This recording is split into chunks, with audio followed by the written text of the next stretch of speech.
Good morning, everybody, and welcome to the New Gods podcast. And today we have a very special guest. Please welcome Mattie, who is working on the Fear and Hunger multiplayer mod. How you doing, Mattie? Pretty well. Good to be here to, talk about Fear and Hunger. Yeah, we're pretty keen to get this one going, to be honest. The multiplayer. So I guess the first question is, how do you make a single player RPG maker game into a multiplayer? How does that even work? I can't comprehend it. So basically, it works the same way as porting any game to multiplayer. You first need to figure out how local multiplayer can be achieved. So you need to figure out how to render two players, how to get everyone into combat properly and handle all of that. And then once you have that, you need to optimize that for network communication. So instead of, just checking, are they holding left arrow to move player 2 or A to move player 1, you instead need to parse what amount to just strings from the network and then say, this string says move left. I'm going to move that player left. Okay. That's interesting. Is there like a limit then based on how many key bindings, or can you just sort of fake that? So there would be a limit for local multiplayer, but for network, no, you don't need to do that. Oh, okay.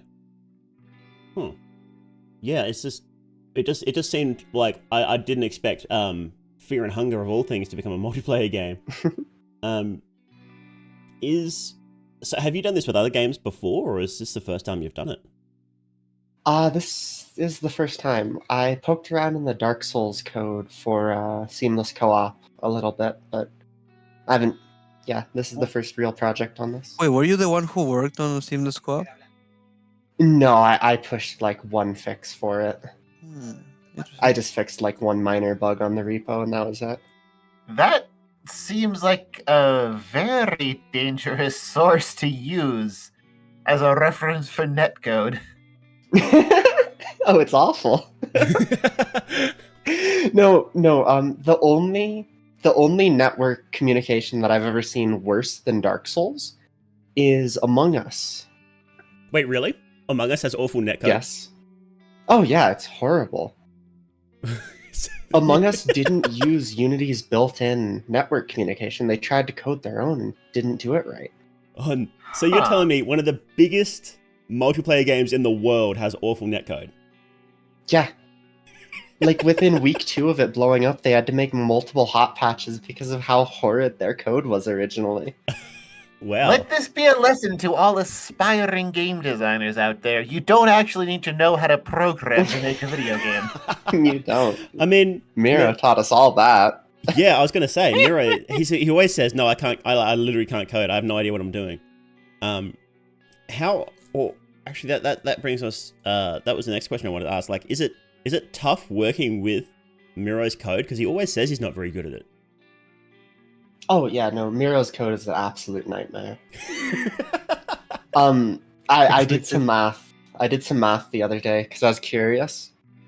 There are approximately 5 million lines of reused code.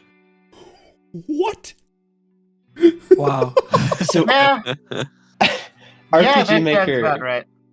RPG Maker compiles everything down into JSON files, which are basically glorified Excel spreadsheets.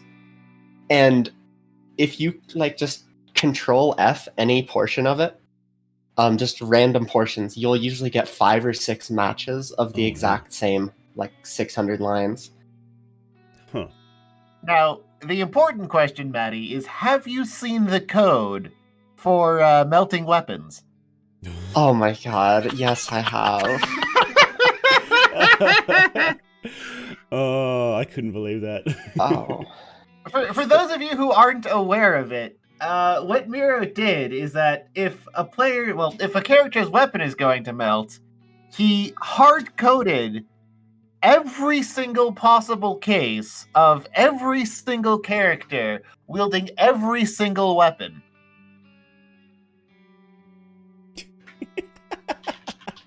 It's Yeah. like, I don't know how many thousands of lines of code his solution was.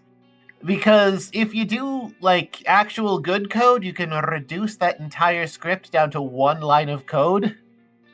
Yeah. I know. Like I've poked around in RPG Maker a bit, and I know it is like awkward compared to other engines sometimes. But yeah, surely there would be a way to condense that right down. Yeah, that would be the code for it. Yeah, Matty just whipped up the code in like 5 seconds. Just speedrun. Yeah, code speedrun. Beautiful. I wonder how many days it took Miro to copy paste all of that. So my many. God.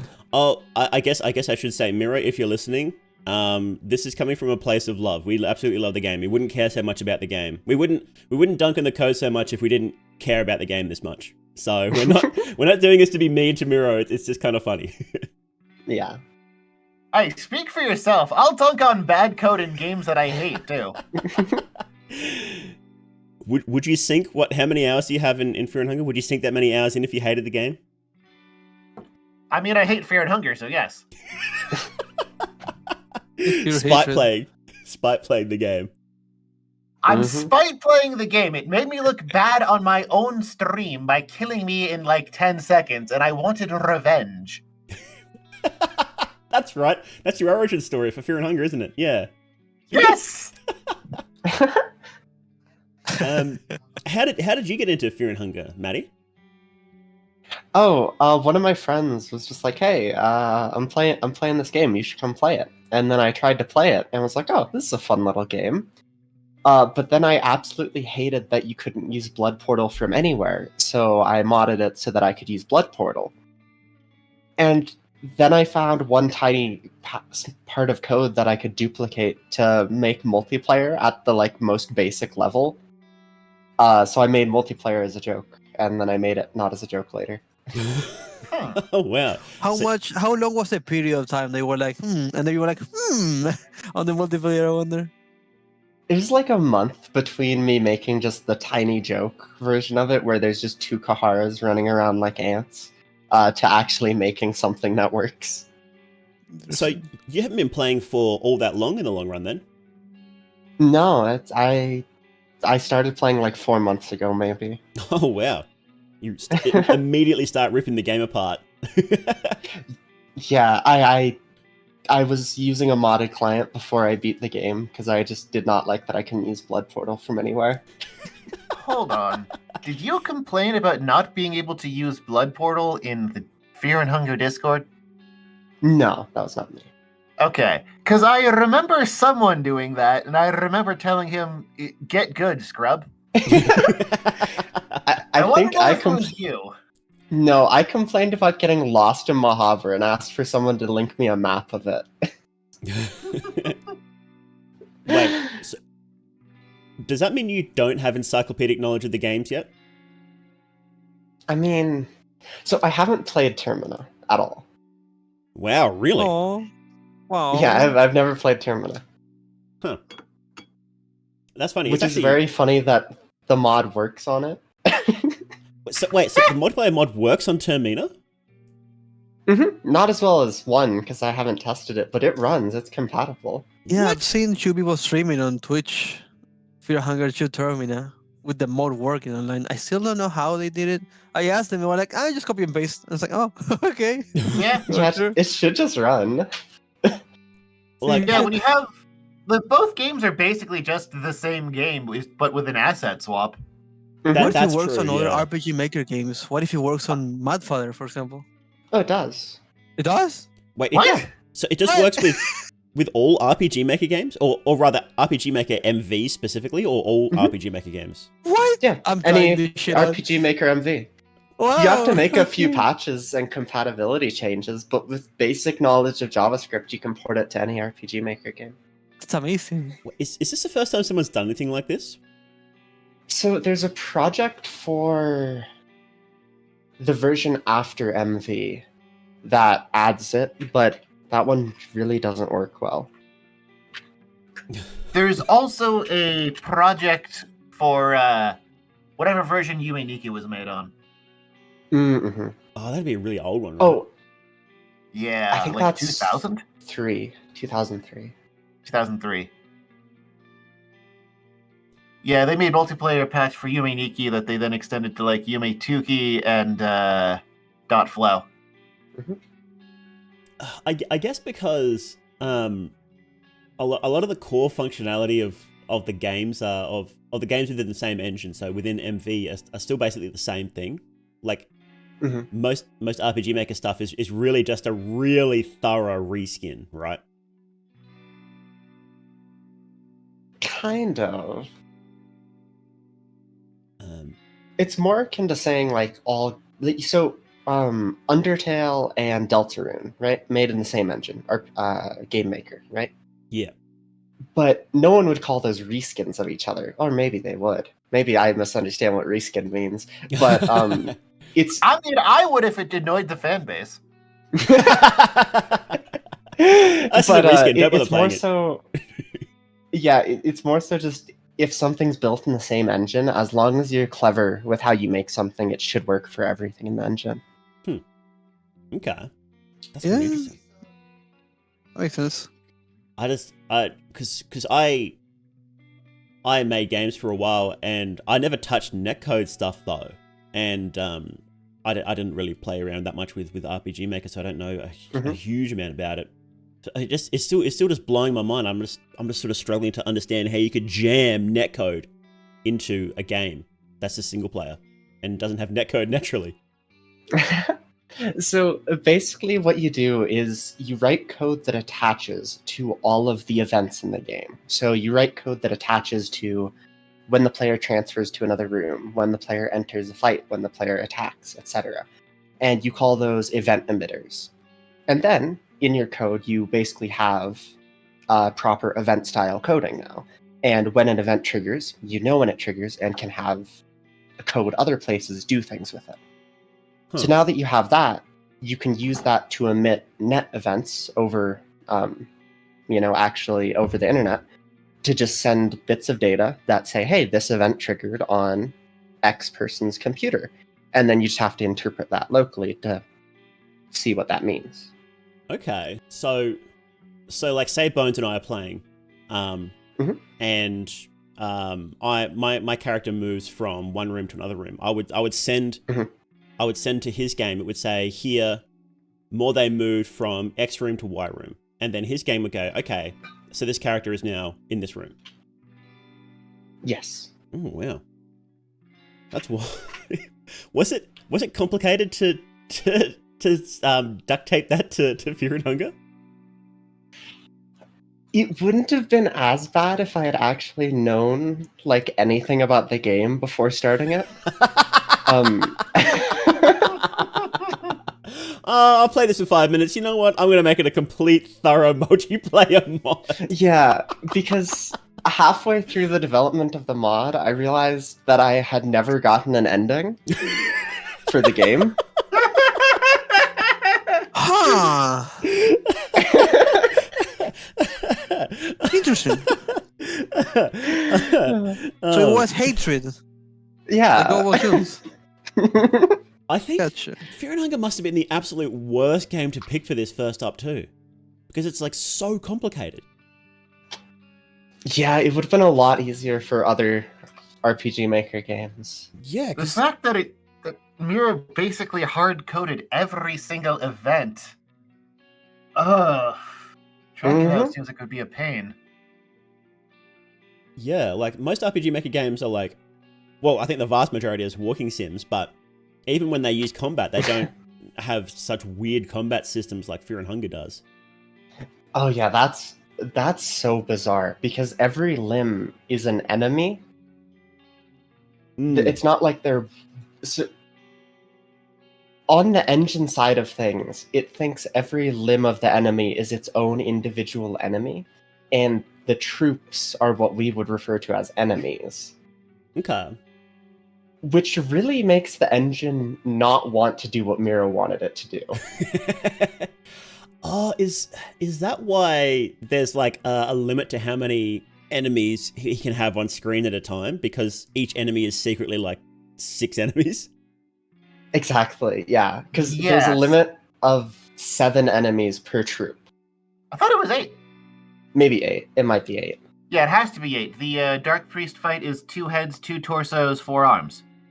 Yeah, you're right. I've been So yeah. poking around with that myself for my own mod that I've kind of stopped working on. Because I wanted to improve the human Hydra fight Oh yeah.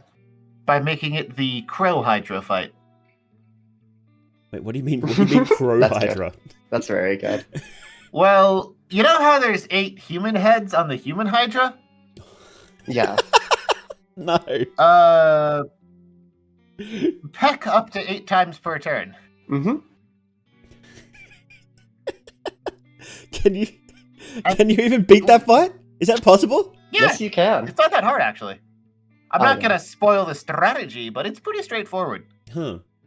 And I mean, you can the beat issue that I was this. running into was that I really, really wanted to add 8 mauling arms to it as well. Oh yeah. Because that would make it actually challenging. Yeah. You can do it. It's not too hard to do. Yeah, I'm aware that there's like a plugin that you can just pop into RPG Maker and it'll just work. Oh no, it's like 2 lines of all you need to do is you just need to change the enemy limit. Oh, It's like okay, just even one line. simpler. Or if you want to do it in a sillier way, you can just install my modding engine and then it just lets you add them procedurally throughout the runtime. Yeah, I think Miro has said, because somebody posted that they had a fix and they offered to help him, and he's like, actually I figured it out so we might actually get more than 8 targets in future fights in Termina. Oh yeah, it's not a hard thing to fix. Oh, that would so massively improve the mob fight if you'd actually like target the individual limbs of each of them. That's gonna make it way harder. Now you've actually got to you Yeah, actually have to use tactics. It's fine. And it's a hard fight already. It's a nightmare fight. It's fine. You just go for the arms that they attack with first. It'll be fine. Or I guess since it's Termina, you just kill the torso in one round. Mm-hmm. Yeah. Well, Miro did say that he was going to make the game harder. Did you see the latest post he made on Twitter? Yeah, I was about to say that. He just posted that Mhm. he's coming up with some crazy ideas to make Terror and Starvation way harder. And he's also said in the past that all the additions to Terror and Starvation will be added to Masso mode. So Masso mode will remain the bullshit, the absolute pinnacle of bullshit. But Terror and Starvation is going to have some. He didn't say what, but somebody said that they liked how the death masks make old areas dangerous, and he said, "Yeah, more stuff like that." So what it's gonna be, I don't know. Hey, more snipers? No, that is total bullshit though. I hate the snipers. Adding a mob to every area you've cleared. Yeah, he said he's gonna he's reworking glass so that it's not nerfed, but it functions really differently. So you can't just instantly win some fights with it. Hopefully that applies sounds to like blind. cope for nerfed. Sorry? That sounds like cope speak for nerfed. Yeah, maybe. I hope that applies to all blind too, because right now Black Smog is just totally busted. But yeah, I think that everything needs to be nerfed, but in a way that it would make it utility based or like Black Smoke already headshots and destroys everything. Because I blinds and that's it, don't deal any damage. well, that's sort of the whole point of Terran Starvation, is to make everything else way harder without having to nerf stuff, so that you really have to start thinking about what you use instead of just white spice roots and win every fight. Probably Spice White has to go, maybe. No, I think that's okay. Because you still have the cost, right? But Oh, maybe a double cost, maybe. That could work, yeah. but then you can't use Because the Scorched cost, Earth. like, it's... You have zero mind of Scorched Earth. And then Scorched Earth is kind of useless. What if he uses HP instead? Like so much HP skills would be sick. Pretty sure all of the individual first spells are hard-coded separately, so you'll be able to tweak and balance each one of them based on what they do. Yeah, all the spy spells are, yeah. So you definitely could.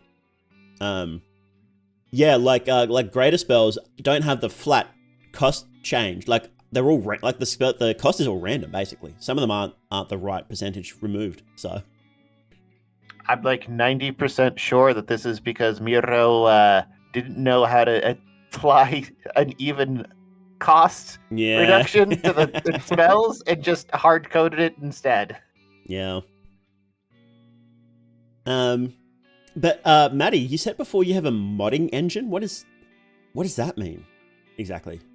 Oh, well, to make the multiplayer mod in the first place, I needed to rewrite so much of the engine of RPG Maker. So I just made modding APIs on top of it that let you interact with the code in a much easier way. For instance, RPG Maker doesn't let you spawn in new event tiles natively during runtime. So how Miro got around this for spawning in Crowmauler is there is a Crowmauler on every map, and he just teleports that Crowmauler to where it should be. But yeah, I wrote an API to spawn them in so that you can just, call event.spawn and then the location you want to get the new event. And then, well, you've probably seen the multi-troop combat. I rewrote most of the engine so that multiple troops can fight at the same time. And just a bunch of things like that let you make mods very much easier.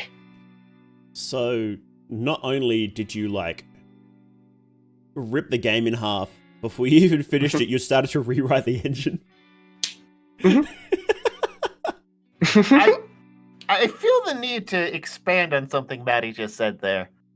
It's not just Crowmauler that's stored out of bounds. It's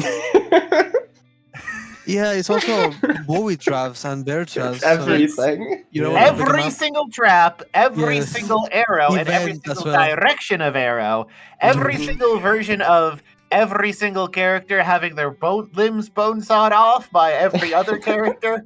And also being able to be caught at the start of the train. And also blood stains, and oh my god, it's Buddy. there's like 50 to 60 events he copy pasted for every single friggin' map. Oh, is that why people sometimes have issues running the game?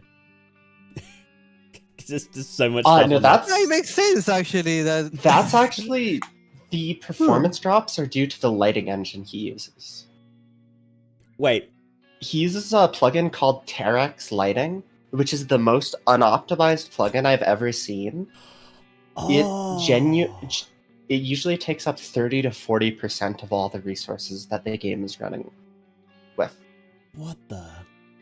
That's wild. I mean, he tried to make the game look good, right? So there's I some didn't satisfaction know for him. Bethesda developers made plugins for RPG Maker as a hobby. That explains why the only time I personally had issues running it was when I went to In the Void with the green hue, because that's overpowering, just light Oh, that spam there, place. and my FPS drops to less than 1 a second when I get there. Yeah. And then you freeze there in hard mode. It's like, yes. Yeah, that was Oh, when during dude. in hard mode. Yeah, 2 times I went down. Whatever there, you and do, don't go into the Golden Throne room in the present and light all of the torches in there. Yeah. Oh man, because it's spewing Like, out the if fire, you isn't think, yeah, it's like 7 or 8 different torches in there, and it is like 10 times as laggy as the Void. It's incredible. Yeah. The torch effects fire 8 times per frame because it's trying to do the flicker effect, so each torch is multiple. it? 8 times per frame. Yeah. There's it's insane how unoptimized Terex lighting is. Wow. When are you rewriting that? Searches. Oh hell no. Well, technically I did. Technically, I did. You fixed it already? It's 10% more efficient, but I'm not rewriting any more of it. I fixed the easy things to fix, but the rest of it would require rewriting all of it. Yeah. So sorry for Polo. The game is still gonna chug. Well, he could just switch over to community lighting or anything that's not Terrax lighting, and that would fix it. Wait, people have There's like the fix. modded it so that the uses a completely different lighting engine. Yeah, so Terrax lighting is just a plugin that some guy named Terex made. And that's the lighting engine Frapolo not Frapolo, Miro. That Miro chose. But there's plenty of other plugins that handle lighting that are much more efficient. Huh. So you can like go get a mod right now and have completely different lighting and have the game run like 10 times smoother. You'd have to do a little bit of work because the other mods use different script tags. So you would just need to change how you define lights.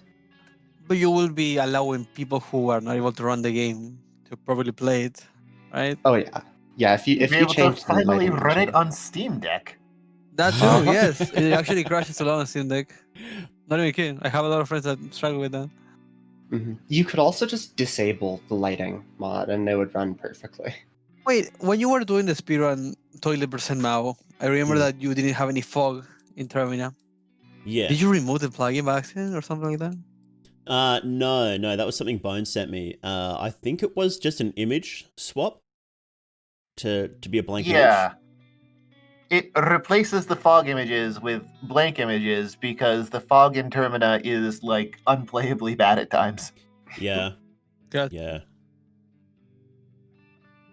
Yeah, I don't know. Is the fog part of the lighting system technically? Like, does it just switch out the darkness for a fog effect? I don't know. No, it believe- is a layering system, and the way he did the darkness effects for the night is he has like an image that's just a circle around you with like black or past that, and he just puts that on top of your character. Hey, if it works. Yep. I like that. Okay. So what state is the mod at now, Matty? The multiplayer mod for Fear and Hunger. Oh, for Fear and Hunger 1, I'd say it's mostly done. Plenty of people endings, soft locks occur occasionally, but as long as you're willing to put up with, having to restart occasionally, it's pretty much done. I think that's the regular Matty, Fear and Hunger experience. Have you seen my videos where I played the mod online? Oh yeah, Oh, you have? I've seen them. Okay, just curious. How the Hexen just disappeared at one point? How I couldn't eat at one point as well? Yeah. Ragnavala was meta at the time because of, what was it? The cannibalism skill? Yeah, I don't know why the mod just hates your computer, because no one else has ever had the issues that you Wait, had. but Rupa and Percy also have been struggling with that. It's not because of only you, me. Raccoon. It's because of you. Maybe. I think either all of that's fixed or just doesn't occur for other people anymore. I don't know. We've had like a couple. I think we have like 10,000 downloads, and none of those bugs have popped back up. So I think they're fixed. 10,000 downloads. That's pretty good. I guess the Fear and Hunger community's really been popping off lately. So Mm-hmm. What's Yeah, they the most interesting bug you had to fix? In my multiplayer mod or in the game? Both. Oh, the most interesting in the multiplayer mod, you could just become an airship by accident.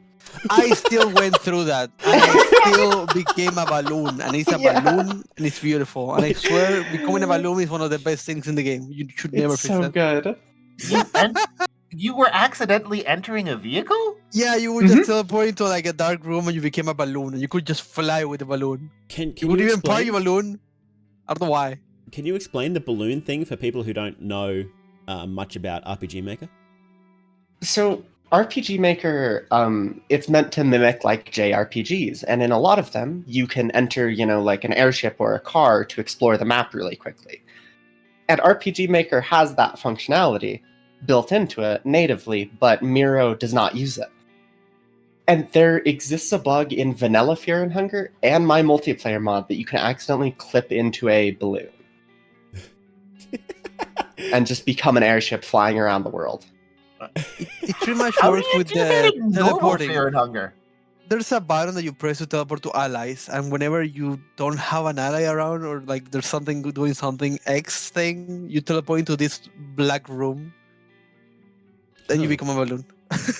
Yeah, in normal Fear and Hunger, it's much harder to do. The only way I was able to get it to show up is you need to get the guards to do the teleport scene where they teleport you into the basement on the Dungeon Knights variant. So if you've Oh. started in Dungeon Knights, then escape Dungeon Knights through the one place you can exit into the real dungeon, and then get a guard to teleport you to the basement, you'll become an airship. I love how complicated these bugs get. Yeah. Because what's actually happening is the game is trying to teleport you to the default data map because another map doesn't exist. So you need to just get teleported to a map that doesn't exist for some reason. Okay. What's the most interesting bug you encountered or fixed in the base game?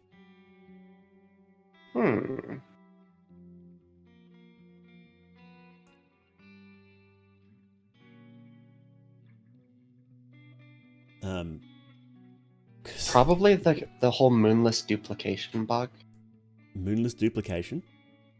The what? Yeah, moonless can just keep respawning in that one spot. Really? How does that trigger? Mhm. I don't know, but in my first playthrough, I recruited Moonless, and then I come back and Moonless is alive again, and I recruited her a second time. Two moonless. And I had two Moonlesses, and their health was linked. When one of them got hurt, both of them got hurt. Oh, really? Yeah. I don't know how that happens still, but that is the best thing that I've encountered. Huh.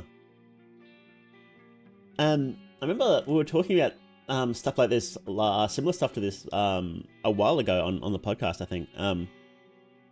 Could it be because they're like the same character in the code? I'm trying to think of how that works. That's exactly why. They're the same actor in the codes. Their stats are linked together. But you should never be able to have two of them in your party at the same time. Yeah, that doesn't sound like it should be able to work at all.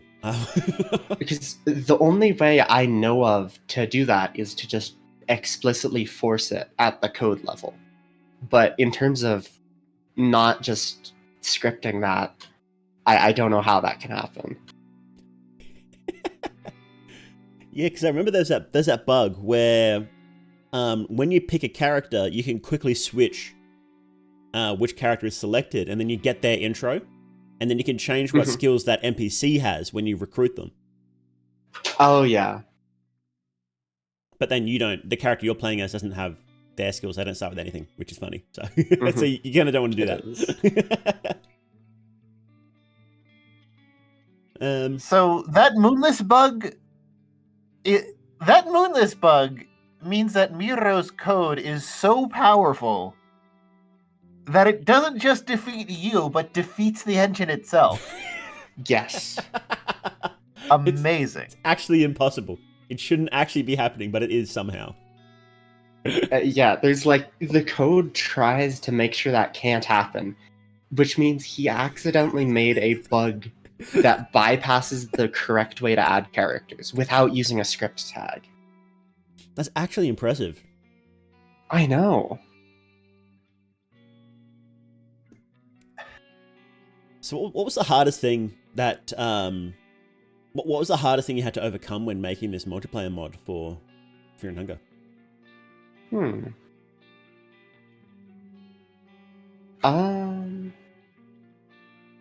Probably the goofy way that RPG Maker handles GUIs in Windows. It's really hard to make menus actually look decent. Really? On the at the JavaScript level, it's a nightmare. Huh. everything is public. There are no private variables, so anything you make anywhere in the engine is public to everything else, which is a horrible methodology. The engine is an absolute mess, but making anything look remotely good is so hard. So the menus you're talking about, right? Mm-hmm. Is that why the menus, like when you start a game in RPG Maker, they all look the same because no one cares to change how they look? Yeah, that's just because you'd have to edit that at the code level. Oh, that sucks. Mm-hmm. And that's why for character creation, Miro doesn't use like the built-in RPG Maker thing for character creation. He has his own really weird, very, very weirdly scripted thing. Oh yeah, the like all the dialogue choices. Mm-hmm. I think it's it must be one of those things where coming up with a solution for the problem ends up with a really great way of doing it, because I really love the character creation system in this. I think it's really interesting. It's Oh beautiful. yeah, it's really good. It's just it's probably the worst coded thing in the entire game. Really? That is a There- powerful claim, and there I'm gonna are- have to ask you to back that one up. So there's so many other ways he could have done character creation natively without having to use any scripting. And the way he chose results in the most weird behaviors for the game at the code level. Because while you're in a menu, it thinks you're actually playing the game, because technically you are still in the game on a map. Yes, I remember I had Kahara walking in the back Mhm. in the background. Yeah, in your multiplayer mode. There was a Yeah. mini Kahara running around. Mm-hmm. Oh, because I like gotcha. hunger and mind ticks down whenever voice Yeah. boxes are up. So Yeah. it is still Same with the playing in background. Hexen. Oh, same with the Hexen. Mm-hmm. Same with the Hexen, really? Yes, you can Yeah. get Vanophobia in the Hexen if you AFK there. That's bad. I never liked that. Mm-hmm. Is that intentional, do you If I think? recall I correctly, think it is because you're still technically still playing the game. If you the only way to stop mind from draining is getting into a combat or pausing the game. Hmm. Even talking with Brakel, you still lose your mind and hunger. Really? Yeah, you Yeah. do. While you're asleep? That's crazy. Yeah. Yeah. Wow, I think okay. you can even get Chroma at a spawn while you're in the Hexen. Well, Yeah, there was you a can. mod that a friend of mine made, which makes it so that every single 18 or 22 seconds, the screen will fade to black and you die. And I did die in the Hexen, and then I died talking to Perkel, so I think you have no way to save yourself with that one. Wait, what is the Yeah. point of that mod?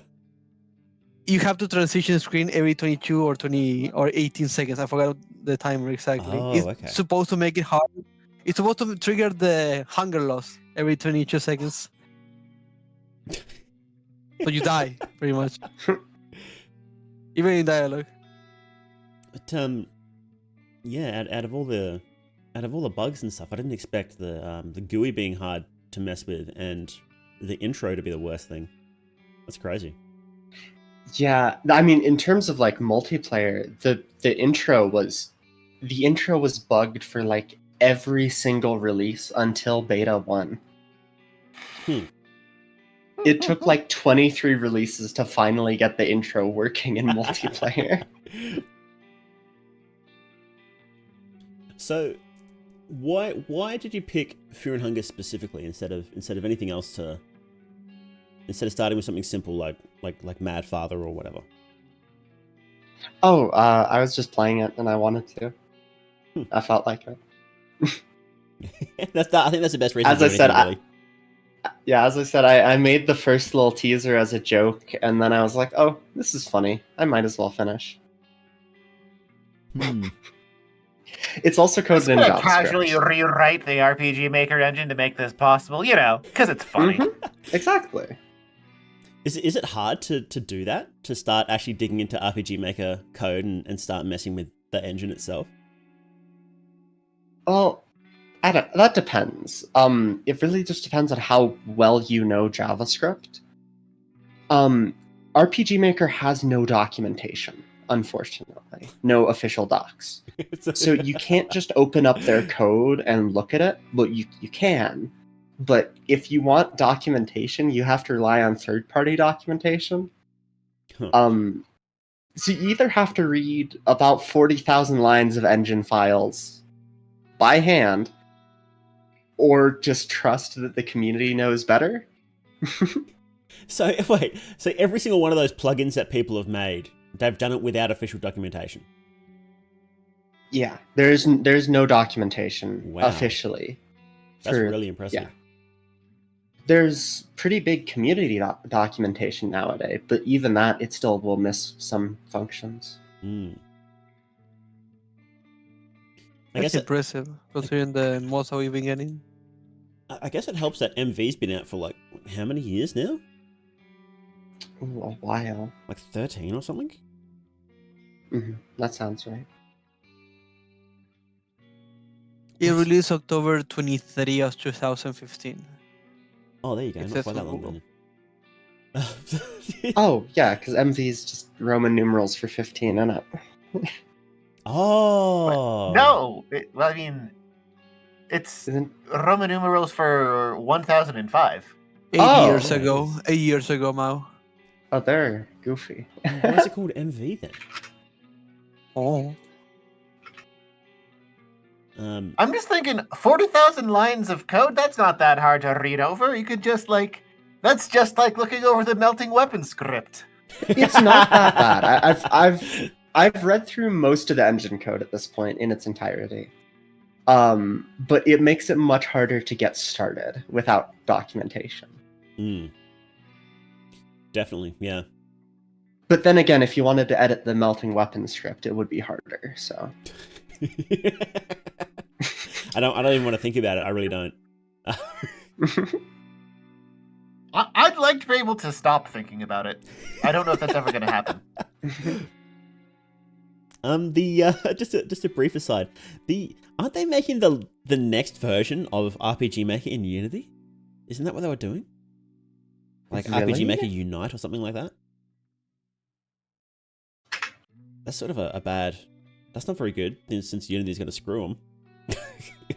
Oh yeah, apparently that's real. Interesting. Oh, God. Yeah, so Well, it's like Unity backed down on the changes. not all of them. There's a whole bunch still left. So, no...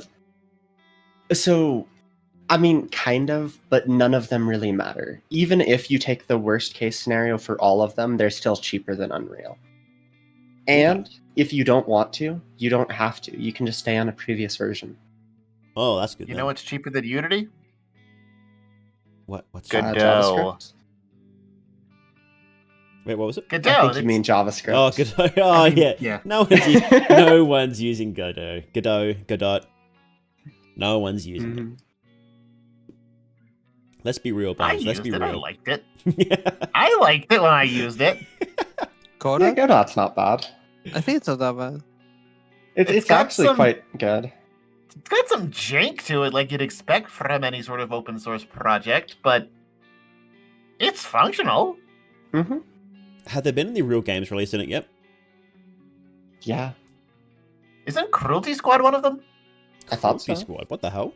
There you go. Cruelty Yeah. Squad? What the fuck?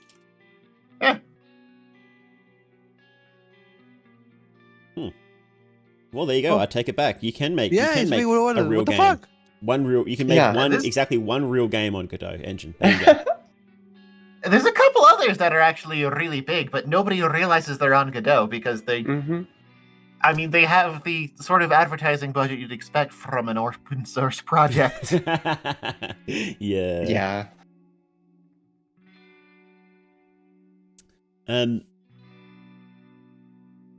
Well, speaking of funny bugs, I haven't actually encountered that many crazy bugs in the games.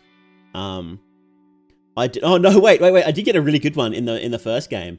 When a night lurch? When you know how they jump on you? Oh, and the there's an twerk animation? lock. Yeah. I was playing as Marriage, and Marriage doesn't have an animation when you get jumped on. So the night lurch was just there spamming on top of me, and I couldn't move, and I literally starved to death waiting for anything to happen. Oh, yeah. it was I Stop remember working the on that me. dust tag despite skill. all that cake waving around in your face. You just Yeah, started talking. just too caked up. It was just too caked up. I starved to death from the cake.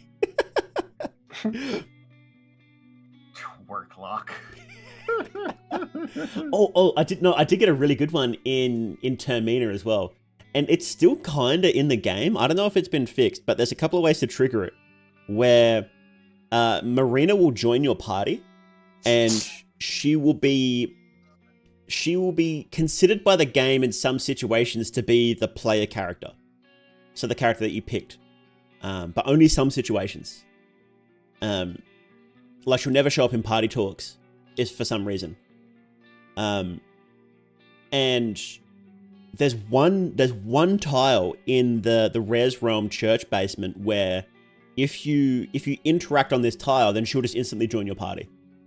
And I discovered it by accident on stream. And then like I just opened up my menu and I'm like, oh wait, what the hell? Yeah. It's a jump scare, Marina. Yeah, remember? yeah, Marina jump scare. Yeah. And I think that's still in game. But it's completely and utterly broken, so I don't recommend anybody do it on purpose. There are so many bugs with Fear and Hunger, to be honest. Termina, for example, I'm going to be covering this one bug soon, where if you interact with the Hexen in a way that makes it so that you cancel learning a skill, it can be done in Muscle mode and in Easy mode in the Hexen of Father Hugo, I believe. You can teleport back to home and save your game. You can save the game in Muscle mode, pretty much, with Really? Hexen. Yeah, it's a teleportation back home. You skip on the Gold Brothers, but no one cares to fight them because they're trash. Yeah, what the hell? That's crazy. Yeah. Um, It's weird, very weird. the Hexen has a lot of really minor bugs in Termina as well. Like sometimes it'll show up.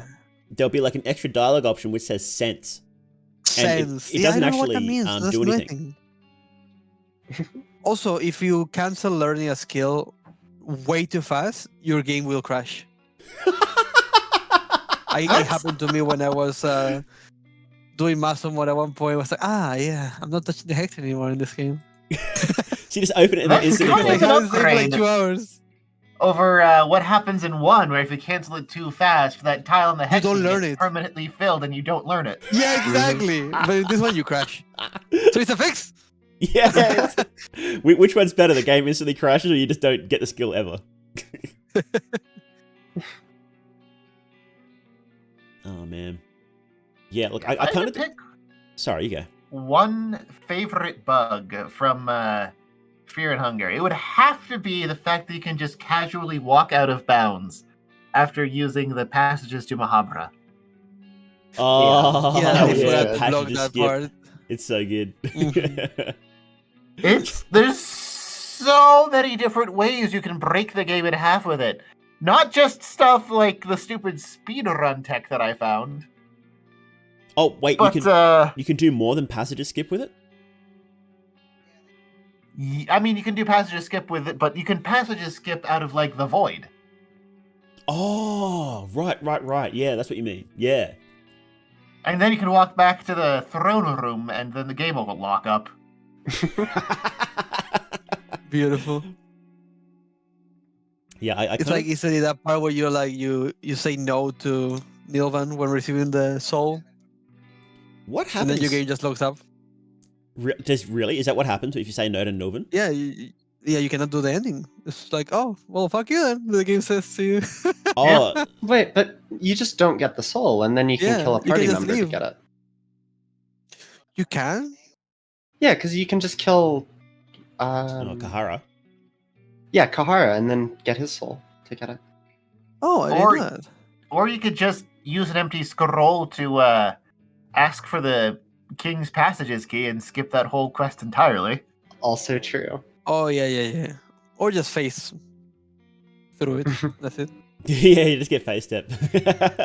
One of the biggest glitches that I gotta say is like one of the things that even I asked Miro, and he was like, it's okay to keep it. It's being able to open your your party talk or your map when walking to skip events. Torch skip is so good. And torch given as well, yes. But in Termina, it's infinite because you already have to time it, Mm. unlike the first game. I found it that I actually did find it in a pretty interesting way. I was trying to shoot Osa, and I couldn't shoot him. Move on screen next to him and start shooting. He started casting hurting right away in Maso mode, and you couldn't do it. You couldn't kill them. And I was like, I moved closer. I opened the menu. I had the animation of hurting casting on me, but it never casted. I was like, did I skip the trigger that will cast hurting on me? And then it went upwards into circle, and I skipped circle with the map talk. I was like, I found something interesting. I did that on stream once. It blew chat's mind. I'm like, I'm not going to fight Circle today. Skip. Easy. That is beautiful. Can't get over that torch skip is actually necessary to pick up a specific item. Which one? Oh, yeah. Oh, the coins in the big tree. The soul stone south of the Cockroach King. It's a soul stone? It's a soul stone. I thought it was a coin. It's a soul stone. Holy shit, what? Are you supposed to use phase step to get it or something? Maybe. That would make sense. I think the way that works, and Mattie might be able to explain why this happens, is that sometimes when you step on one of those the floor crumbles from beneath you tiles, after you pass the coin flip, you don't step off of it, you just stay in place. But with this one, you step away, going upwards. No! It happens as, I don't know what the cause of it is, but it can happen with any crumble tile. I have no idea what's causing it. But maybe it's party member size? Maybe. But if you pass that coin flip and don't fall through, you can just step down to get it. Interesting. I actually dodged it. I went upwards. That's what I'm saying. I remember Yeah, that. I was like, what the fuck is the way? Yeah, you're right. You're right. It does happen at random, doesn't it? Do you know why that happens, Mattie? I'm looking at the code real quick. I don't know, though. Yeah, like, the code doesn't make sense, and it's definitely not tied to any specific tile, because Miro copy-pasted the entire script over and over and over again.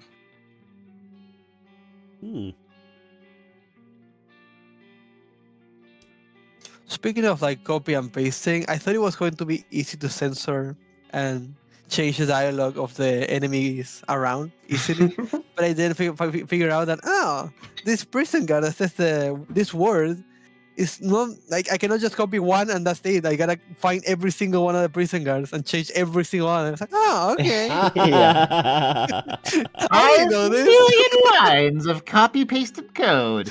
I hate it. Wow. Is that a limitation of RPG Maker, or is that a Miro thing, do you reckon? That's a Miro thing. That's a Miro thing. Okay. Does he do it in Termina? More likely.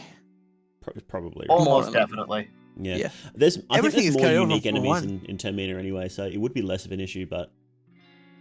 Oh, not really, actually. I'm so looking forward to that update so badly. I want to see all those new enemies. Oh, he said there's going to be heaps. I haven't... There's going to be heaps of new enemies. What is that? Oh, he said it on Twitter. Somebody posted a collage of all the enemy sprites, and Miro said you're going to have to make that way bigger when the update comes out. Nice. I haven't seen a single video, not even the fishing minigame, so I'm blind as fuck. Yeah, it's a fishing minigame, right? It's only going to be so complex, but it's going to be... There's 100% going to be a unique enemy or something involved with it. 100%. With fishing, yeah. I'd love to be fishing. I'm like, just die. I was like, what happened? Means we're also going to get a whole bunch of new recipes too from the fish, because it's going to be at least, 3 or 4 different kinds of new fish. Oh, Henrik is going to be exploding as a meta character, more likely. Imagine the fishing dishes that you can make. Cooking meta, let's go, bros! Yeah! Henrik meta. Let's go! We're rushing Henrik! Henrik Rush. It's now mandatory. It's meta. It's Henrik Rush. But Miro, please buff Henrik. Please. He's useless. He's useless. Make more food. Yeah. Also, I think but he has it the would be thing nice. that boosts your accuracy with melee weapons. That's so good. It lets you hit heads. Oh, Miro, please rework the proficiency skills, please. I think that once you have the food buffs that you can craft, you should remove the previous food buffs so you can the previous food things, right? Yeah. Because you can still craft the normal ones without buffs, and it's kind of weird that you can still craft them. It is. That might just be a quirk of how he's Yeah. done the system though, because I think that happens a few times. But also, the skill. What is it? Master Chief.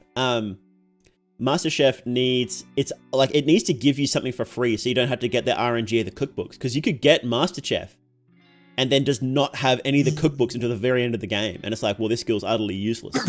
Utterly useless. Can't you buy the cookbooks from Pokémon for Yeah, one hit each? But then it's like, you know, By that time, it's like, yeah.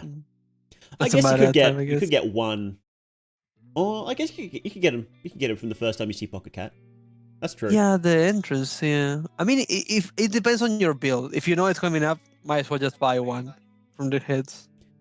Yeah, I think By you the get way, Matty, both cookbooks in one. I think. What's up? Yes. there's something that I really want to know. You said that there was just this one thing that you did that you realized could be used for multiplayer, but what was that one thing? Oh, so it's a concept in coding called extending a class. Basically, you copy everything from the class to a new class, and then just instantiate that to make a class that's similar to it but slightly different that you can then edit. And basically, the thing that I realized is RPG Maker, the source code, is properly object-oriented. And they actually have classes, which means you can extend the player class to make a secondary player. Okay, that makes a lot of sense. One thing I that was I noticed, by the wondering way, if from it was sorry. something within the scripting of the engine which would have blown my mind, but if you're just extending the player class in the engine itself, that makes a lot more sense. Yeah, that's what it is. Mattie, I noticed one thing about the multiplayer mode, which happens. That I think it's like designed to happen. But whenever someone picks up something, it goes away from the other player, right? Yeah. But if you are standing next to a place that you can coin toss with your friend at the same time, and you get the same item twice. Yeah. Is there a way for you to make it so that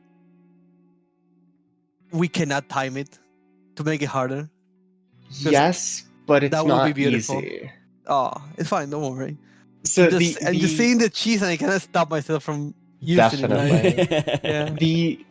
The issue is there's no basically how Miro handles bookshelves being empty is he flips a control switch to say this bookshelf is empty at the end once you get the item. And I'm forwarding that switch over to the other players to say, hey, this is empty now. But because that happens at the end when you get the item, multiple players can start interacting with it. Oh, so you need to Yeah. add a switch that Oh. says, I'm interacting with Same this, with- you can't touch it. Same with dropping items. You can pick up an item at the same time as that you dropped at someone else. Yeah. And you get duplicated. But then it glitches, and you have invader in your map. Yeah, the fix to that issue would be to put the flip switch to the start of the bookshelf. But every single bookshelf in the entire game uses Yeah. its own version of a copy-pasted script. You're right. Yeah, I hate that. So The- to fix that, you would need to go through every single coin flip item across every single map and variation of map and edit every single one of those scripts by setting the flag at the start of the script, which would be that'd be like 500 to 600 scripts. Yeah. All right, Matty, you know you've got your to-do list for after the podcast, so make sure to get on that. So there is an easier way to do it than that. Yeah, you could just set it up as a common event or Oh, other I thing that guess. actually has a function. But But you could do it without editing his code at all. oh, really? what you would want to do is basically set up a script that searches the database of objects and checks any object that can drop loot in the form that chests drop loot and bookshelves drop loot. And then you say on the netcode side, if anyone is interacting with this, everyone else cannot interact with this until they're done interacting. That sounds clever. Yeah, that could also work. I've never done any sort of editing to RPG Maker like the engine. I only know about the scripts. Mm-hmm. I feel like I'm So gonna die that's if the angle that I take it from. I feel like I'm gonna die if I touch the script. Like I see people translating everything. It's like, oh my god, fuck, it hurts. So, do you have any other features you're going to be adding to the multiplayer mod, or is it sort of just on bug fixes now? Eventually I'll finish implementing PvP, because right now it just kind of works. Just kind of exists. Is it gonna be a good idea to add PvP? Maybe you Yes. can toggle it. Yeah. No, John, shut up. Yeah. It is absolutely a good idea to have Yes, so they can what if show you up just as try an to pick up invader an and item? fuck you What- over. Listen, You in what if you pick... particular, raccoon, I'm going to show up in your game and kill you with a katana. Mm-hmm. I just don't wanna. If you pick it up an item, suddenly I'm in a fight with, I don't know, Levi Chu. Can you add Can I Rivers of Blood to say- the game? So I can you What's just that? add the bullshit from Elden Ring into the game so I can use that, like Rivers of Blood? I did think about doing Dark Souls invasions for it. Oh no. Oh man, just give me like Dark Bead so I can show up in a raccoon's game and just give him a good time. How did Yeah, the yeah. Crumbler sound? Can we add Giant Dad? Uh, The base cannon I build. already imagine a drawing of me playing the game while Joe just appear behind me. Mhm. Thought you were gonna open that chest, huh? Too bad. There's a bones in it. A Jones bones. Can you add if there's You an know what invader? you should do? Go. If you do add like more dedicated PvP and get that all working and like potentially add invasions, you should add in the chameleon spell. For people who don't know about the layout of the map, yeah, I will fuck them up. Just have prop hunt for yeah, Yeah, prop yeah. hunt.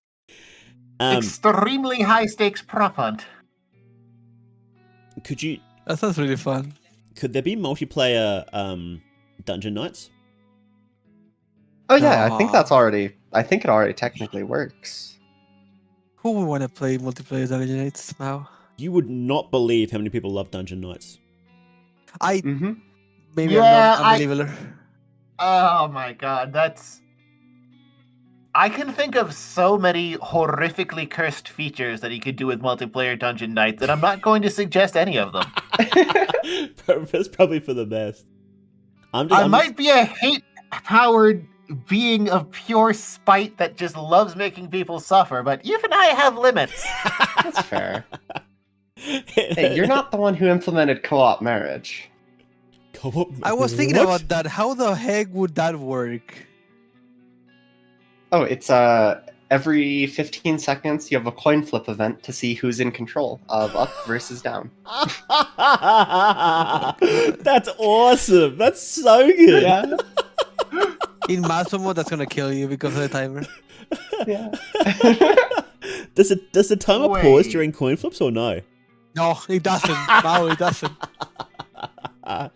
Oh. Then what happens with co-op abominable marriage? Ooh. I think. With 3 people. Yeah. Hang on. Are you just gonna flip I a don't know. 3-sided coin? Wait, can a would be marriage funny. marry a marriage? Could there be 4 people in there? Yeah, co-op? yeah, Oh, you can. Yeah, I guess that it is a could. large. So you want in? Yes. Just have them control each one a cardinal direction. Oh man. That sounds wild. I love it. This is exactly the sort of stuff that I wanted from this. Oh, I had an idea. I had an idea for so I had this idea ages ago when people were. This was like months and months and months ago when people were talking about potential co-op. I was thinking of instead of it being like co-op, it would be versus, right? And it wouldn't be PvP, but it would be like a race where when you beat an enemy in your world, it makes that version in the other one stronger, and there would be like 2 of them, right? Ooh, So you beat that's Needles. fun. When they go fight Needles, there's 2 Needles. Sure. And then if they beat the double Needles, it goes back to your world, and then there's 3 Needles. So you never truly beat an enemy, including bosses and stuff like that. No. See, what you need to do here is you need to take that concept, but have it go to specific enemies in the 99-person battle royale. Could you actually make Termina a battle royale with 99 people in there now with a multiplayer mod? Yes. We've tested up to 25 people in the same server, and it seems to work. So, my God. as long as your host has good internet, it should work for hundreds. As long as it's no Mao, pretty much. I wouldn't be able What's to host, that? no, but wow. So theoretically, right, you could make a version of the Termina map, which is like a sort of open, weapons scattered around. You could pick where you dropped, and it could be like full battle royale. Then you could theoretically make that mod. Yeah, if once I get PvP working, it's not that much work to do that. Yeah. That's amazing. The dream is Question almost is- So real, boys. We're just gonna fucking turn Fear and Hunger Termina into Fortnite, is what you're saying. It's gonna be I wanna be the Boshi, pretty much. Can we add building? Can we add that? Fortnite and Hunger, let's go. What I'm hearing is we just want Gary's mod prop hunt combined with every other. Oh. You know what would also be really good? If someone could play Dungeon Master and spawn enemies Oh, for anyone to go that'd through. be cool. Yeah. Yeah, that'd be awesome. I'd love to put 3 Krill Maulers at the end. Yeah, like, I don't know if you played Divinity Original Sin, but there's a Dungeon Master mode where you can spawn enemies in a map after playing. Yeah, that'd be sick. Oh. Pretty fun. Hmm. Wait, hang on. Hang on. I'm trying to think of how. I'm trying to think of the pun here. We've got Dungeon Knights and we've got Fortnite. How are we? What is the fun? Tell me. I'm trying to think. It's Dungeon Night. Yeah, it's a dungeon. Yeah. Fear and Hunger Dungeon Knight. Spelled N-I-T. There we go. Yeah, exactly. Oh, this is great. This Fear is in great. the night. What other games can we jam into Fear and Hunger then? Can we do like Left 4 Dead style, where you've got 4 people are like 4 characters, and then you've got 4 people are like 4 enemies. So like maybe the mob in Termina, and it's sort of like a race to gear up. Yeah, I think that'd be good. Yeah. What else? What else can we jam in there? Maybe I was thinking like I'm going back to this again. I'm sorry, Mo, but the use of a flashlight would be fun. Like You love the Cryophilia flashlight style. one. I love the flashlight. Looking around. I don't know if you play Faith Chapter 2. I think it is, where I'm you're not sure, given a no. flashlight to look around. Have you played it? Not chapter 2, no. Okay. There's a part where you lose sight and you're given a flashlight, and every single time that you move around, the flashlight moves with you, depending on where you're aiming. It would be beautiful to play a damn Fear and Hunger. Have like Cryophilia style, Faith style, I guess, where it's just everything is just darkness. I would love that, to be honest. That would be beautiful. There's definitely a lot of potential for modding. What if you could mod any game into Fear and Hunger? What would you mod into it? I'm liking Dungeon Knight, to be honest. I'm liking that. Kerbal Space Program. Mercenary mode from Single 4 would be nice. Where you fight enemies for points, and there's a timer on how many you can kill. Oh, like Resident Evil. Yeah, Resident 4 Mercenaries. Yeah, Or yeah. Resident whatever, I guess. Every single one of them. That That'd be would be fun. interesting, wouldn't it? Yeah, or a roguelike style as well, with that included, where you can get weapons randomly as you go through the levels. A full randomization mode would be pretty interesting. Yeah. I think it's impossible as far as I've been told, but I would love to have that, Huh? to be honest. It's not impossible. I'm liking what I'm listening to. Okay. I made it. You made it. Wait, you made a randomization mode? What do you Made mean? it? I have a randomizer for this. Explain. I would love to hear it. So it goes through and it shuffles all of the shuffleable data. So basically, it makes every enemy a different enemy. The enemies are composed of body parts of random enemies because they're different, enemies. Classes are all shuffled, skills are shuffled, animations are shuffled, common events are shuffled, the maps are shuffled, so the tile sets look completely wrong. I want to play this. This Is is it out? Is it out? Not yet, because I need to add a few things so it doesn't crash, because RPG Maker doesn't like that I'm doing this. It's Yeah. beautiful. That is amazing. I slept and dreamed of this day to come. It was a premonition. And There I you go. need it. And I'm gonna play it on master mode. Yes, or version, yeah. Of course. Yeah, I love that. even just the cosmetic changes of it are so funny because it changes all of the animations. So like the default attack animation can get replaced, and you just wind up casting, flock of crows on every attack visually. In the dancing with Lance Macabre for no reason, you do Exactly. nothing. Does it pick between so if you say you play as Ragnvalder, will it play an animation from the girl or something like that, or are they all the same character? Oh no, it'll play any animation. As in, it could play the coin flip animation as an attack. And then you go play and nothing happens. Yeah. Or you Gandalf get class killed. You get unlocked. fucking killed. You get headbanged. That's amazing. Oh my god, it's another fun. It's nothing. Coin flip. I think I think my favorite one that we saw when testing was someone got the ambush text as the steal skill. So every time you stole, it just said ambush. That's wild. Now the real question is, can you combine this with the multiplayer mod? Oh yeah. Yes. Oh, easily, yes, you yeah. can. Oh lord. I had to build some additional randomness because basically in JavaScript they don't expose the randomizer at a low enough level to you for the pseudo random numbers. So if you want seeded random numbers, which is what you need for multiplayer, you have to build your own. But yeah, it does work since I did that.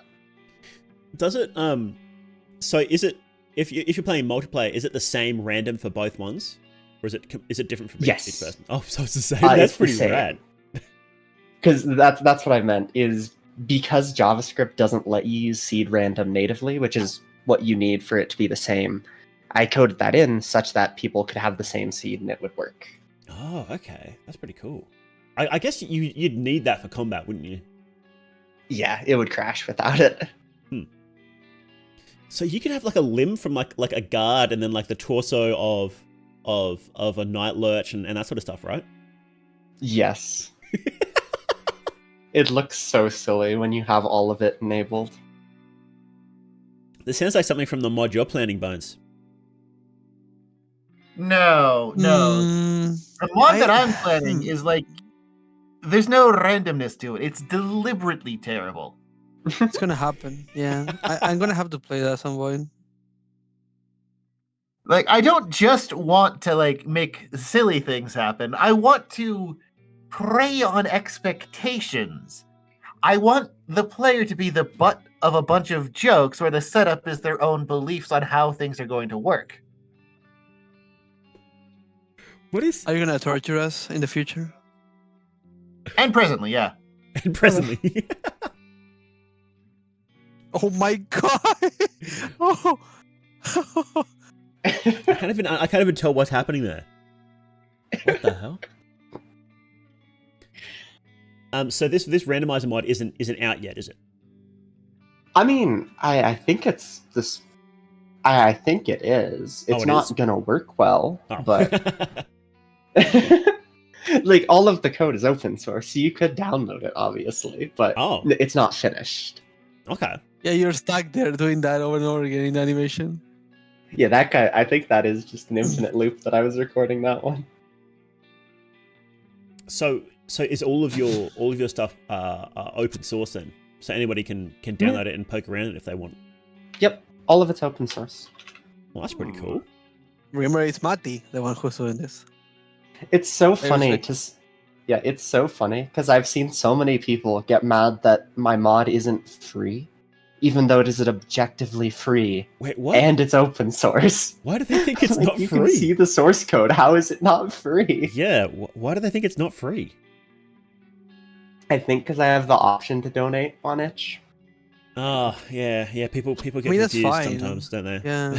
It's like, I know. no, you can just Yeah. click take me to the download. You can just click that big button there. Don't worry about it, guys. So It's very important to keep that up so you can work with that in the future. Mm-hmm. oh, well, that's pretty cool. What happened? What No, happened? I'm just sighing about how bad people are at like looking at what's in their face and deciding things. Oh, Yeah. GitHub yeah. for me, GitHub fucks me up. I don't even know how to download stuff there still. That's one example. I have no idea how to download from their place. You click the download button. Where? You click the big download button on. It's the You guys can see this, right? Then where is it? Like you compare? What? What? I actually had to wait for Rupa for them to tell me how the heck to download this. They have no idea. I was like, I Be know. kind to him. He's just a little raccoon. He doesn't know how to use computers. Mm-hmm. That's a very good point. True. So, is all your stuff on itch.io? On Mhm. itch.io? Where? Yeah. So where do we find your stuff actually? Oh, so it's on itch or GitHub. Either one works. Okay, so these links will be down in the description too if anybody would like to check it out. Yeah, please go check it out. Actually, this stuff's it's pretty rad. Oh, and then I also recently spun up a website for it. Oh, nice. So we now have a website with documentation of the entire engine. That is beautiful. Wait, documentation of the entire of your mod engine. Of the modding engine. Oh, that's pretty sick. Okay. You can see the API at that link. Oh, cool. Yep. Yeah, so all these links will be down in the description as well, guys. So make sure to go check that out if you're interested in modding Fear and Hunger at all, or even just checking out the multiplayer, which I do recommend you do because it's pretty sick. So what other are you working on any other mods, or are these the sort of the main two you're working on at the moment? So I'm working on a silly mod that makes it a roguelike completely. Wait. And then I'm working on my own difficulty mod for later. So, hang on. What do you mean by roguelike in this context? So it's so Fear and Hunger 1 is so close to a roguelike already because Yeah. a run in Fear and Hunger 1 is like an hour. A lot of people think it You is. can get yeah, it basically is. So I'm implementing like proper map procedural generation for it. What? And yeah. Like fully procedurally generated. Yeah, it's like actually just making it a roguelike. Okay, like multiplayer is one thing, but like full procedural generation in an already finished game, how does that work? You basically just build it from the ground up again, and then pretend it's the same game. So you because you can crack open the code basically for free, right? Mhm. So you're basically just taking it into the engine and then like jamming a whole new features in and then rebuilding it and saying yes, it's the same thing even though it's different under the hood, right? Exactly. Okay, that makes sense. I built so what I've been working on for the last week or so, I built a tool that takes the overhaul mods like Reign of the New Gods and things like that and converts them into plugin based mods. Because okay. that lets me edit game files and then keep all of the changes so that I can actually use the editor instead of just JavaScript. Oh wow. Hmm. It also makes all of those compatible with each other. And you couldn't use them before, could you? Mm-mm. No, you could not use them before because they overwrite the same files a lot of times. Oh, okay. That's interesting. I kind of want to ask how that works, but I think that might be a bit complex for me. I don't understand what the difference is with plugins. Like what that means. So basically, the like Reign of the New Gods and stuff like that, they work by just replacing files. Yeah. When you download them, you just download a www folder, and it's in the same file structure as the game, and you just replace everything completely. Yeah. A plugin-based mod only replaces the things that it needs to. It's just usually one JavaScript file that then loads assets that come along with it. Okay. Basically, so, would it be similar ahead. to how Bethesda mods work then? Yes, plugin-based mods are more akin to normal mods. They're like what you think of when you think of mods. Yeah. The overhaul mods are technically redistributions of the game, and breach a lot of copyright law. We're very thankful Miro is very kind with what he lets us do with the game. Mm-hmm. It's like just don't sell it, and if you're going to sell something, make sure it's not much, and then you're fine. I don't worry. That's what he says. Yeah, exactly. He's very kind to us. Yep. Because the whole thing with modding, and the reason modding evolved how it did, is most developers are not okay with that. So most of the time, you have to distribute standalone executables that pretend they're not the game at all. Yeah. Yeah, but yeah. That's funny. Yeah, because Bethesda is really good about mods. It is quite rare that companies are so kind to modders, really, and let them do whatever they like, break the game in half like that. So it's pretty interesting. I mean, Microsoft is pretty nice. Minecraft, biggest modding community ever. You're right there. It is huge. I mean, to be fair, the only reason it is that kind is because of Jeb. So we had to blame Jeb for all those horrible, horrible things we've seen. Mm-hmm. Because, yeah, Jeb is historically, Jeb is the only person that was actually, like, fighting for mods to be okay at Microsoft. Oh, really? For Minecraft. Mm-hmm. So because once they got bought by Microsoft wanted to strip away the modding community. That would have been the dumbest move ever. Oh my god. It would have killed Minecraft. Yeah, overnight. Because nowadays Minecraft could survive because there's so many servers and it's not nearly as dependent. But back then, and that's been like a long process of them slowly making their own mod-free version, specifically to do that. It feels like. No, exactly. Oh wow, man! You hear about big corporations being dumb, but that's because that's why the modding community stayed on 1.7.10 for so long. Yeah, that's right. There's still so many like top mods that are like, oh, you had to download the super old version to play it. Yep, 1.7.10 still has some of the most mods of any version. Yeah, wow. And we're on what, 1.17 now? Let's buy this game that's popular. Like 90% of its popularity is because of mods. You know what we should do? You know what would be a great idea? Let's strip out the modding community. Man, yeah. You gotta wonder what they're smoking. Speaking of mods, I was curious about something. Rupa, Percy, and I were looking for like mods that have been updated recently, and we haven't found any other mod than yours. Why is that people just stop modding their game after a while in Fear and Hunger? Have you met anyone? Oh, so there's one guy, Cheshire, still makes mods. Didn't he make Reign of the New Gods? Wait, did Cheshire make that? I think so. No, that was Platypus, wasn't it, or something like that? Yeah. Bloody Gems? Bloody Gems? Because Cheshire just makes all of the like quality of life mods.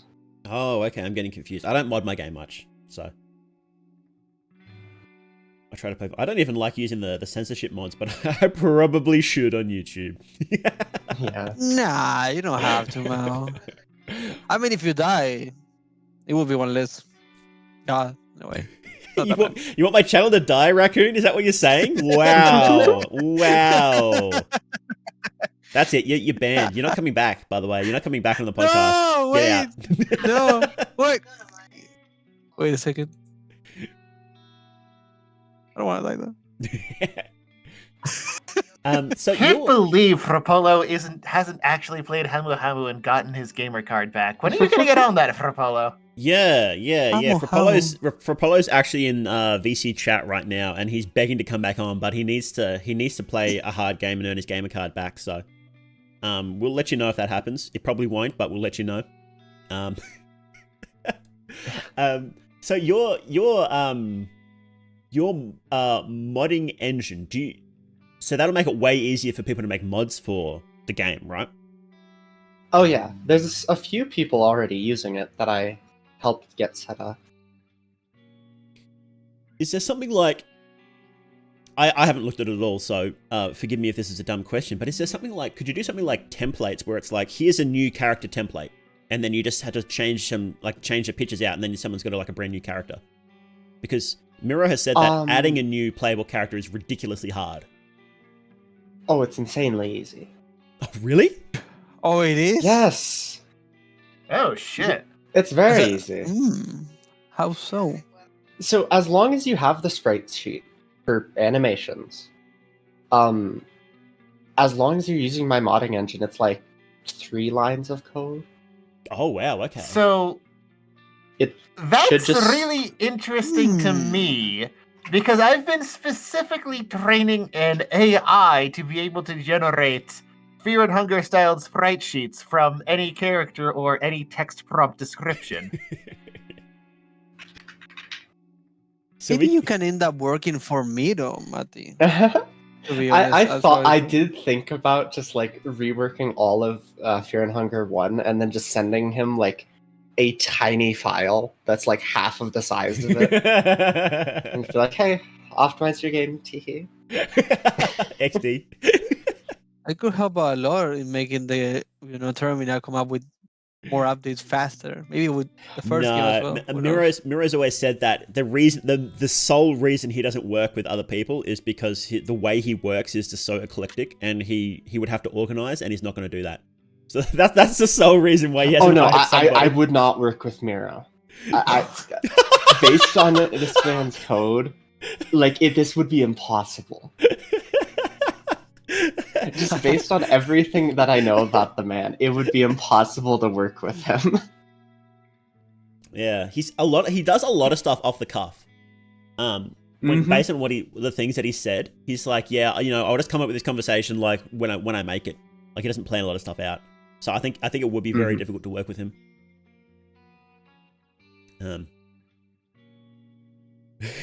Yeah. That said, if the multiplayer mod does like end up becoming big enough and works well enough, I might reach out to him to see if he wants to just add multiplayer support officially. That'd be wild. Sneak in the lighting improvement. yeah. Don't tell him about it. Just sneak it in there.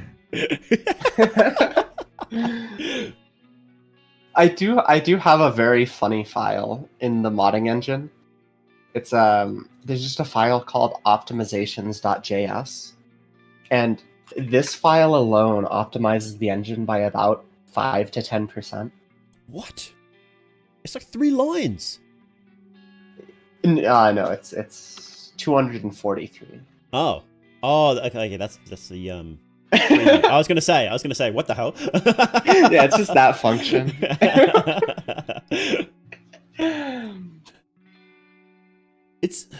But yeah, I mean, it's one thing to do it like after the game is like, because it's basically done, right? Like Miro said, he might come back to Fear and Hunger at some point, but like it's basically done as it is, right? So it is one thing to come back and like go back and optimize code that's already been written, and Miro has said that he was learning RPG Maker while making Fear and Hunger, so I do think it is impressive what he made for basically his first. I think it is his first game. I think so. Well, first finished game, he said he had some other old projects that were just like random testing stuff. But it is funny how much stuff you hear. It's like, oh yeah, I just fixed this, and it was like one line of code instead of like 1,000. A lot of yeah. yeah. If Miro had any experience in JavaScript, this game would not have many bugs. Because almost all of the bugs are due to the weird RPG Maker spaghetti. Yeah, I went from. Have you used Game Maker before? Game Maker Studio before, Mattie?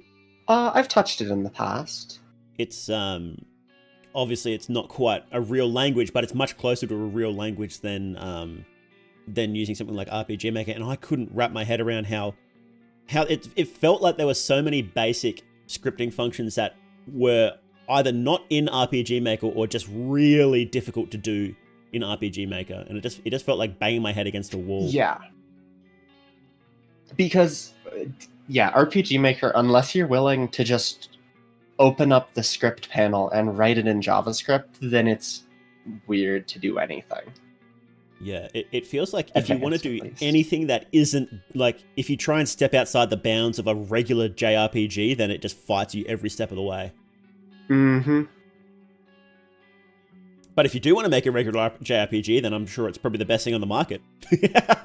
Oh, probably. Actually, I don't think so.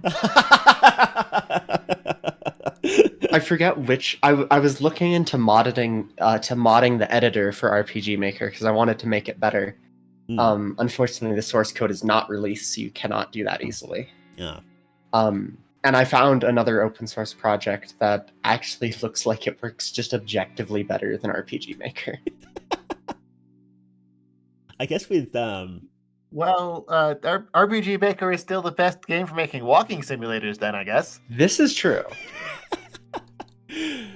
people do like their walking sims, don't they? Mm-hmm. I think one of them that's really good is To the Moon, or I could be wrong. Oh, I've tried playing that. It's really slow. It's People reckon it's supposed to be really like sad, but I'm like, I mean, hard- well, of course it's slow. It's a walking simulator, not a running simulator. you got me there. You got me there. So have you made games yourself, Mattie, or do you just prefer just to focus on like coding stuff? Oh yeah, no. Me and a friend have a game that we're currently making. Oh yeah. What's it about? Basically, it is about a religious war at the end, like after the apocalypse, but everyone's rats because rats are funny. The actual plot of the game, basically, you have two factions. One of them are rat cyborgs, and one of them is the like religious fundamentalists that are using rat mechs. They're rats in giant mech suits fighting the cyborgs. Okay, I'm liking the sound of this. I do like. I just really like liked I just really liked the design of cyborg rats. It's so Yeah. silly. What genre is it? It is kind of like a top-down Souls-like kind of. Top down. Oh, okay. Yeah, that's pretty cool. Top-down Souls-like? You mean Zelda? Yeah, kind of Zelda-ish. Have you ever played Titan Souls? Yeah. No, not familiar. It's similar to that. I don't know if that helps for those who don't know it. I mean, it perfectly clarifies it. It's exactly like that thing that I don't know about. It's like that thing you don't know. In my head, it's just Link's Awakening. You're making Link's Awakening about rats. I mean, that's good. Yeah, sick. We love it. Is there anything? Do you have anything out about this, or is this still just like pretty early? I haven't shown anything. I can send some of the art of it if you'd like. Oh, I was just gonna put a link up if you had anything, but if it's still early, then Oh, yeah, no, I don't have anything up yet. okay. So where can we find your stuff? Your Just my YouTube or my itch page. All right, too easy. We'll put these links in the description, so make sure to go check out Mattie and definitely check out the multiplayer mod because it's it's something else. But yeah, is there anything else you'd like to mention, Matty, before we wrap up? No? All right. Well, thank you very much for coming in today. Thank you for having a big chat with us. It was like very, very illuminating about the inner workings of the game and RPG Maker. I didn't expect half the things that you would say, to be honest. I still are struggling to wrap my head around how you put multiplayer inside of a single player RPG Maker game. It's above my pay grade, that's for sure. But yeah, thank you very much for coming in. Thank you, A Dark Raccoon, and thank you, Allbones Jones. Yeah, and we'll see you again next week. All right, catch you later.